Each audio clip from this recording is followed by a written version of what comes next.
For the next challenge, I'll try to beat... Huh, that was weird. Anyways, can you beat Nova Covert Ops using only units from Starcraft 1? Nope. The first mission, 3rd, 7th, and 9th missions require me to use Nova for at least one section. I also need to use Dominate at least once in the 7th mission, but let's give it a try anyway. Also, none of the original characters return, so I'm not sure how I'll discuss the story. Anyways, the rules are simple. Only use units from Starcraft 1 and Brood War. Only use upgrades from Starcraft 1 or Brood War. The only exception to the above rules is if a unit or structure needs to be used to complete a mission. If a bonus objective requires me to rescue or kill a new unit, I must always kill them. Since I need to use Nova for several missions, I decide to only use her default equipment and normal attack as much as possible, without resorting to snipe or pulse grenades unless I have to. The run will be done on hard difficulty.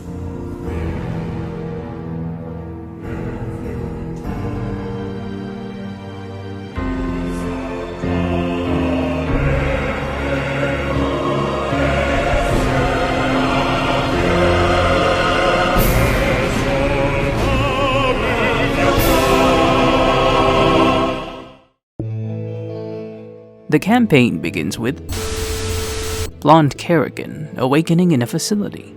A message tells her she's in danger and she breaks free of her captors. It's time to begin. I need to escape with Ghosts 1, 2, and 3. While I try to play without using Blonde Kerrigan's abilities, there's too many detectors in this level. I have to use Snipe.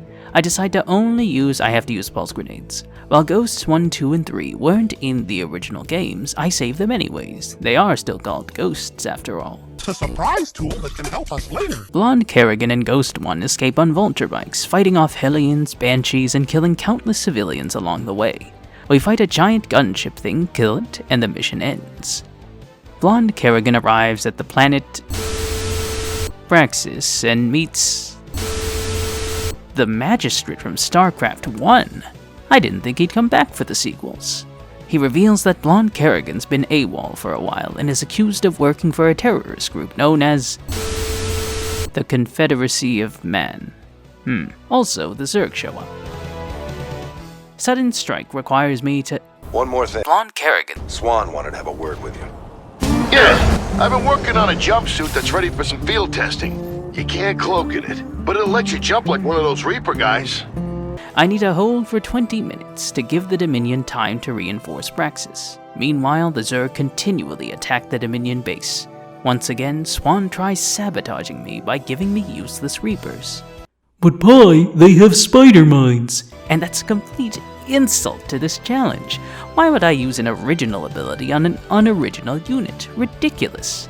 I send them to die and put Kerrigan in timeout. My only option is to mass Marines. I try to use bunkers, but there's too many Banelings, Ravagers, and Defilers in the attack waves, and each is a perfect counter to the base's defenses. Instead, I spam Marines at the base entrances and focus down the Banelings and Ravagers, while luring enemies out of the Defiler's Dark Swarm ability. Guys are still in there, along with all their tech. Think you can help them out? Sure thing, Swan. I'll get right on that. It's too late, Nova. The facility's gone. They didn't even have a chance. Yeah, Swan. They never stood a chance. Eventually, a Brutalisk shows up, but despite its size, Brutalisks are one of the worst defensive units in the game.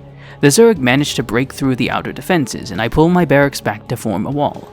My Marines just barely manage to stall the Zerg long enough, but the Confederates arrive instead. In the chaos, Blonde Kerrigan and the Magistrate escape. Blonde Kerrigan meets up with Arcturus Mengsk. Wow, for a guy who was blown up, he's looking pretty good. He wants us to find out what the Confederacy of Man is really planning and gives me control of a new ship, the NORAD 4. Anyways, I'm introduced to Samir Durad. How can I be of service? Wow, for a guy who got blown up, he's looking pretty good. Blonde Kerrigan heads to Tarsonis to investigate the Confederates further. I need to garrison 5 buildings with units before I can infiltrate the enemy base. All the while, Feral Zerg continue to attack me. Thankfully, I have access to siege tanks and spider mines, allowing me to form a proper defensive line. But Pi, siege tanks didn't have spider mines in the original games. Vultures did.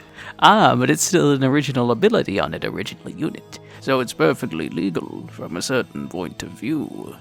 After establishing a perimeter, I clear each of the garrisons using a mix of Marines and siege tanks. Sadly, I need to make useless Marauders and Reapers to finish garrisoning the final buildings. I also need to rescue a ship of new units. Oh, they'll be rescued from living. Blonde Kerrigan enters the base and finds a Psyblade. It's a complete insult to this challenge. Terrans never had Psyblades in the original games. Sadly, I don't have any other options. I decide to sneak through the base without killing anyone. The Confederates set off a psi emitter, causing the Zerg to breach the building. I can't sneak past the enemy, but I use flashbangs to stun them, allowing the Zerg to finish them off. The mission ends with Blonde Kerrigan discovering plans to use a psi emitter to lure Zerg to a Dominion world. The mission begins with Banshees. Well, time to wait a few minutes. Ooh, a nuke. The Protoss arrive under the command of Rajagal. Wow, for someone who got stabbed, she's looking pretty good. I need to destroy 4 shield generators powering a mothership before it gets to a civilian shelter. Using a mix of Goliaths, siege tanks, and Marines, I push to each generator while repelling repeated attacks by both the Zerg and the Protoss. The bonuses are to destroy the Zerg hatcheries and a fleet beacon. Unfortunately, the mothership causes so much damage to the Confederates that I don't have time to reach the bonuses. They're all original structures, so it's a moot point anyways. With the generators destroyed, the vile mothership heads for my base, but a mix of missile turrets, Marines, and Goliaths brings down the vessel, ending the mission. The Protoss leader, Artanis, shows up and explains that the Confederates attacked one of his outposts. He offers to destroy them if Blonde Kerrigan finds them for him. To find the Confederates, I need Terrazine, which can restore memory loss. That's right, to save the Dominion, I need more drugs. Using Blonde Kerrigan's memories, I can find out who's running the Confederacy. I have to compete with evil Rajagal to get Terrazine from several extraction devices around the map. The map is also swarming with infested, who attack devices each time I activate them. The Protoss will routinely attack devices as well, forcing me to cut through infested lines. With an army of Goliaths and Marines, I reach an expansion with some stranded Terrans. Lead the way, Commander. Just get us out when this is over. Oh, you'll get out of living. In between clapping Rajagal's cheeks, I clear the way to... In between clapping Rajagal's forces, I clear the way to the rest of the devices before forming defensive lines with my siege tanks. I also need to deal with some rogue robots and whatever this is. I think they call him Dawadiru. Only Kerrigan can enter these caves, and as per rule number 4, I do need to kill new units and bonus objectives. With the Terrazine in hand, Dark Artanis shows up, and the mission ends. I head to Antigua Prime, the first site of the Zerg attacks. I need to bring Blonde Kerrigan to 5 coordinates around the map to help regain her memories. In the meantime, I'm attacked by waves of feral Zerg. I mass siege tanks, spider mines, and missile turrets for defense. Each time I reach a spot, I need to choose 1 or 2 Zerg strains to face off against.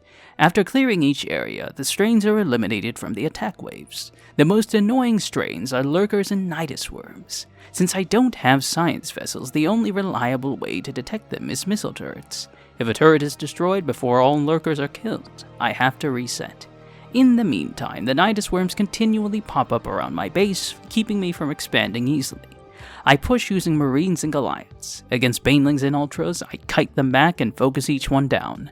For the lurkers, I build missile turrets outside their area and lower them into siege tanks. To aid me in moving around the map, I clear the subway of creep. Duran, shut up, we already did the hybrid arc. Finally, I reach the final coordinate and the truth is revealed. Blonde Kerrigan and Ghost One were tricked into using psi emitters to lure Zerg to Antigua Prime. They tried to escape but were captured, resulting in them getting brainwashed. Before Kerrigan is mind wiped, she puts a message in her visor to help her remember. She also sees the Confederate leader, Edmund Duke. Wow, for a guy that got blown up, he's looking pretty good. In the enemy's shadow is another Kerrigan-only mission. I need to infiltrate General Duke's base and arrest him. I start off in the sewers. I decide not to use any of Blonde Kerrigan's abilities except her cloak and stealthily...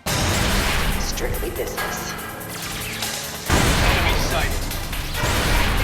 Terminate. Current position. Enemy sighted. Initiating assault. Opening fire. After making it to the main compound, I need to open Duke's door using 2 locks. I managed to glitch the first one by killing enough scientists that the respawning ones activate the beacon for me. Then I run to Ghosts 2 and 3. Remember how I decided not to kill them? By saving the ghosts, they get recaptured and brainwashed, meaning that by not killing these new characters, I subjected them to a fate worse than death. Sadly, no matter how many scientists I kill, they don't trigger the second beacon alone, so I need to use Dominate to open the final lock. Finally, I head to Duke's office and reunite with Ghost 1.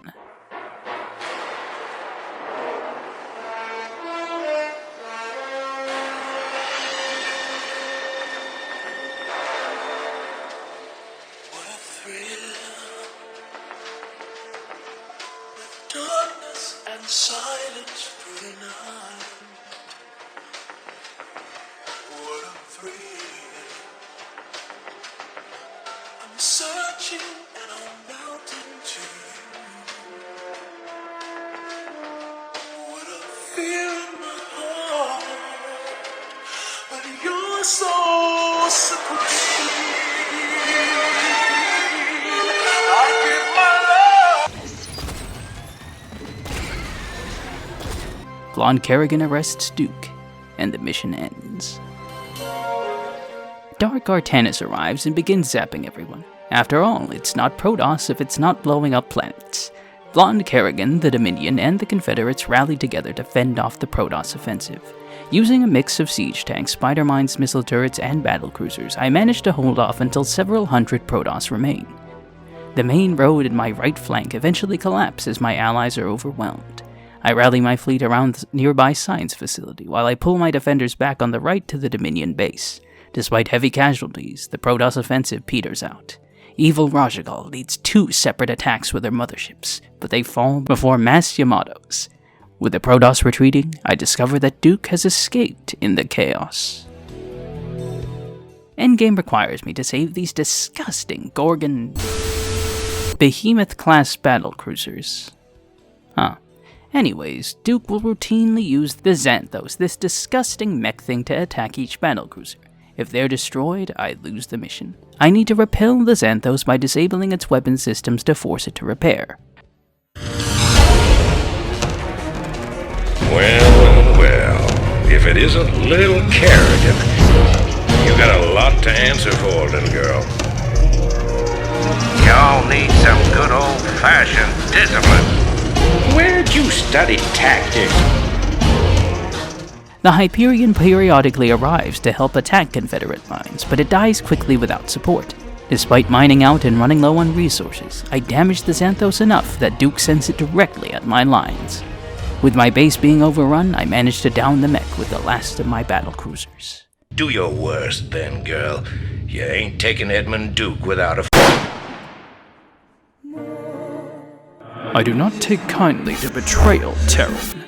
You made a powerful enemy today. So have you. Have I now? Why don't you say that to my face, you little shit? Here comes the Spear of Doom.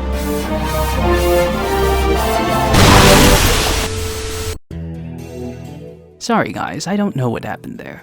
My game's probably bugged. Anyways, since it's obvious I couldn't beat Nova Covert Ops using only units from Starcraft 1, how many missions was I able to beat? In total, I beat 4 out of 9 missions of the campaign using only original units. If I discount the bonuses for Night Terrors, where I did have to kill some things with Nova, this brings it up to 5 out of 9 missions.